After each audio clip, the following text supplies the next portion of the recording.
ధర్మస్థల అనేటటువంటిది ఓ రకంగా కర్ణాటకలోని తిరుమలలాగా భక్తులు వస్తారు. రోజుకి 50,000 మందికి అన్నదానం జరిగేటటువంటి ప్రాంతం.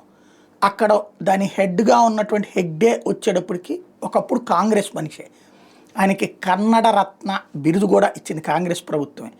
వాళ్ళ సోదరుడు మాత్రం అక్కడ ఒక నెగిటివ్ ఉంది. అతను దుర్బాబుగా ప్రవర్తించేవాడు అక్కడ అన్నటువంటిది. అతని హయాంలో ఏమైనా జరిగి ఉండాలి ఈ అరాచకాలు, అమ్మాయిలు ఇయ్యా లేకపోతే ఎవరినైనా చంపినియ్యా అన్నటువంటిదే అందరూ భావిస్తున్నది. అందుకే పోలీసులు దర్యాప్తు పర్ఫెక్ట్గా జరగాలనే కోరుకుంటున్నారు. తవ్వకాలు పెద్ద ఎత్తున జరుగుతున్నాయి. అక్కడ ఉన్నది కాంగ్రెస్ ప్రభుత్వమే నడిపిస్తున్నది. అక్కడ పోలీసులు కానీ అంతా కూడా కాంగ్రెస్ ప్రభుత్వం చెప్పినట్టే వింటున్నారు. ప్రత్యేకించి నాస్తిక హేతువాదులనే పోలీసులనే అక్కడికి పంపించారు. మళ్ళీ ఏ ఆధ్యాత్మిక చింతన ఉన్న వాళ్ళని పంపిస్తే వాళ్ళు మళ్ళీ వేరేగా ఆలోచించి ఆపుతారేమో అని చెప్పేసి. బట్ ఓవరాల్గా ఇంతవరకు అయితే ఒక మగ వ్యక్తికి సంబంధించినటువంటి మృతదేహం మాత్రం అక్కడ ఖననం చేశారన్న తేలింది. అది కూడా అసలు ఆ ప్రాంతం ఏమీ శ్మశానం కాదు కాబట్టి ఖచ్చితంగా అతను ఎవరో చంపి అక్కడ పాతిపెట్టి ఉండాలి.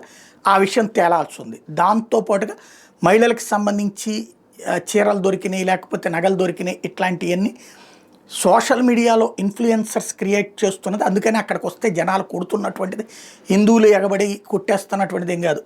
ఏది ప్రత్యేకించి హిందుత్వ సంస్థలు ఎవ్వడు అక్కడ కాపలా గాయట్లేదు వాళ్ళని కాపాడడానికి కోసం అని చెప్పేసి. హిందుత్వ సంస్థలైనా సరే తప్పు చేస్తే వీళ్ళు కూడా రేపొద్దున యాక్షన్ తీసుకోమని కోరడానికి సిద్ధంగా ఉన్నారు.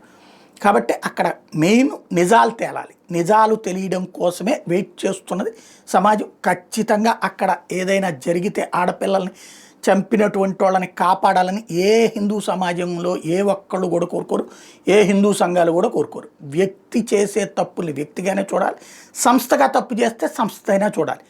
అదే కోరుకుంటున్నారు. బట్ ఇప్పటివరకు అయితే సోషల్ మీడియాలో వచ్చినటువంటి స్పెక్యులేషన్స్, దాని ఆధారంగా పత్రికల్లో వచ్చిన వార్తలు తప్పించి కర్ణాటక ప్రభుత్వం కానీ కర్ణాటక పోలీస్ శాఖ కానీ అధికారికంగా ఇదిగో ఇంత తవ్వకాలు జరిగినాయి, ఇన్ని శవాలు దొరికినాయి అన్నటువంటి పాయింట్ అయితే లేదు. అదే ఎందుకు ఏంటి అన్నటువంటి తేలాల్సి ఉంది ఇప్పుడు.